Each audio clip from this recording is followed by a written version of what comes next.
we're back. Just want to say happy holidays to everybody. Hope you and your families are having a fantastic day. Today we're going to be talking about different things going on in the EV market, Apple cars specifically, their, I wouldn't say announcement, but what they're going to be doing with that. Nikola projected as the worst company of the year, and some news with NIO as well. So if this is stuff you're interested in, be sure to drop a like to help me with the YouTube algorithm. I appreciate it a ton. And if you want more updates like this, by all means, hit the subscribe, turn the notifications on. Now let's get into this. First story, NIO. Now, if you don't know, NIO is an EV distributor in China. I talked about them in a recent video, and I got a little bit of hate for it because I essentially said I was kind of iffy on NIO just because there were some up and coming regulations with the SEC that the NIO had to comply with, and they currently weren't. And I did, as much as this channel does talk about the business side of these companies and the stocks, I did say like, I really wouldn't buy it because of that, only because of that. But if they fixed it, then I would. And I got a little bit of hate about that. But again, this is all just personal opinion. I'm not a professional stock chooser. Nobody on YouTube is. So take all the information you give with a grain of salt. However, NIO made an agreement with State Grid EV Service, which is a unit of China's state-owned electricity distributor, to build 100 stations across China by 2021. So this is kind of like how Tesla has their charging ports. However, this is also for the car to replace their batteries. Now, that's important because batteries in these vehicles are about 30 to 35%, I believe, of the cost of the vehicle. So if something goes wrong with your battery, you have to get a new vehicle when it's only the battery. Now, if you do this, you can replace the most important component of the vehicle, which is like similar to if your motor burns out, you need to replace your motor.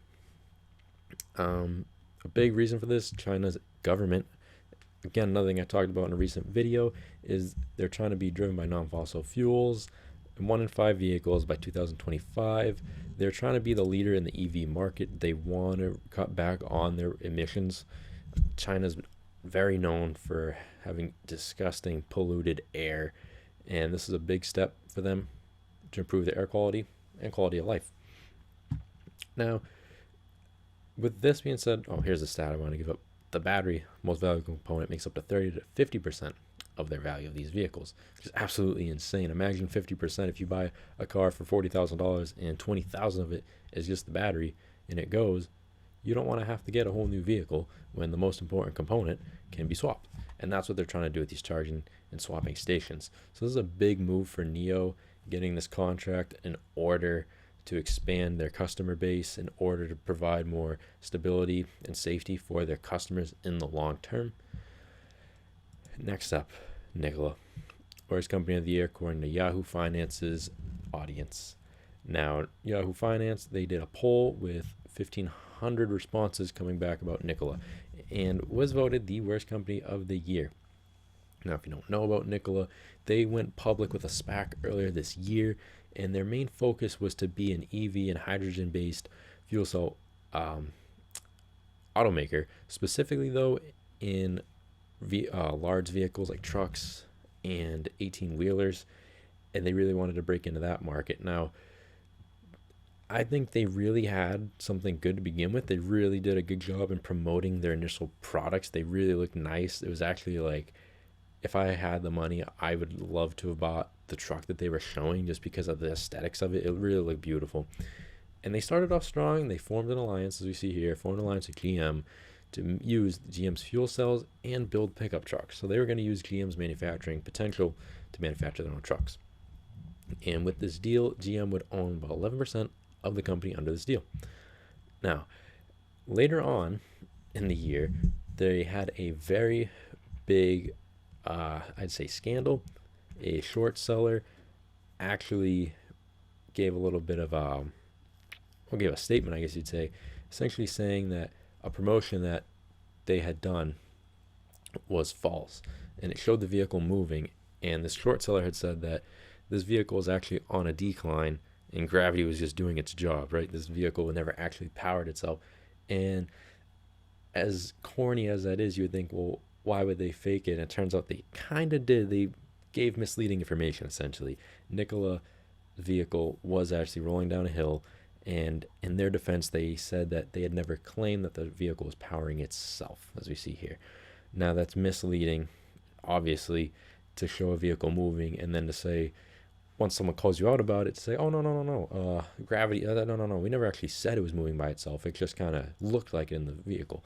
So that right there was a big hit to the company. The stocks plummeted after that because of the scandal. GM pulled out of their agreement with that, going to just the fuel cell side and not going to manufacture their vehicles.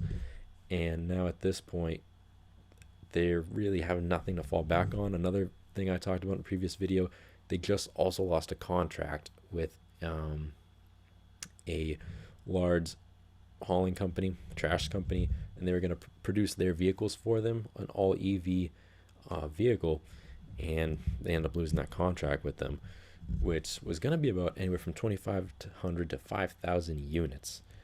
So right now, I mean, Nikola, they really don't have anything to, they have nothing really. And I mean, look at this. I think it's a beautiful truck. I would have loved to see this come to fruition. I really do hope that they can rebound from this and actually make good products. But the problem is they don't have any manufacturing. And even if they did, they're losing any potential customers they would have had. And so because of this, they won the crown of worst company of the year. And are we going to see Nikola bounce back? I don't know. Look at their shares now. This past week, they're down 18%. This past month, I mean, 50%. You know, on the SPACs IPO, or when they merged, or whatever you want to call it, you know, they exploded up over 100%. And then as time goes on, just more and more news comes out about them. And you see all these different times, all these different dips, and it's all just the news that Nikola can't come through on their promises.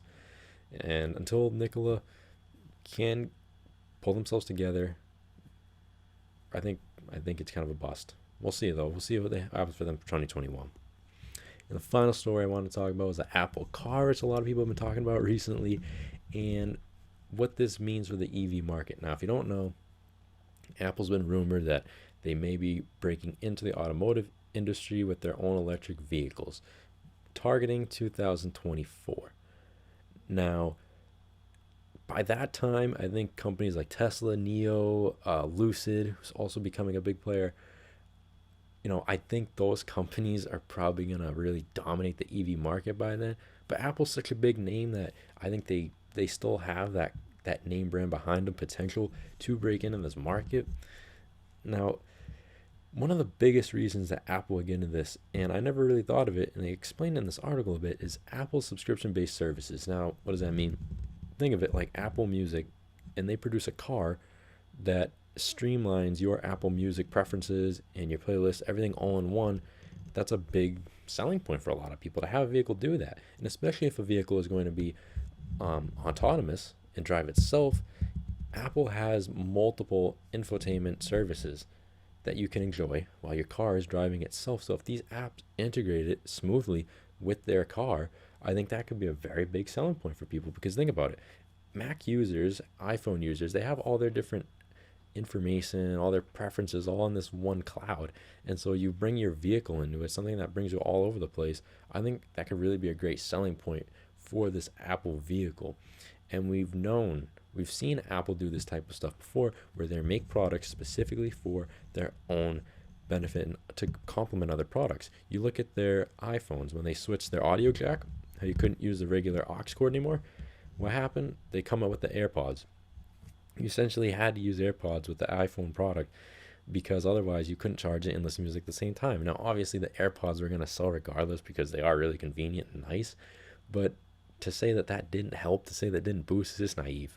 I mean, they did it on purpose because there was no way that you were, like, think about it. You were going to have something that streamlined Bluetooth right there.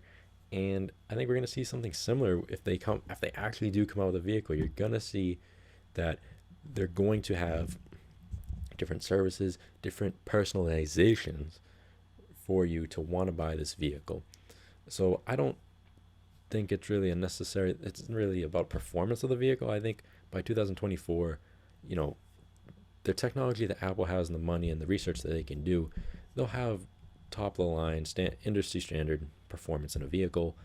I'm sure the aesthetics will be really nice.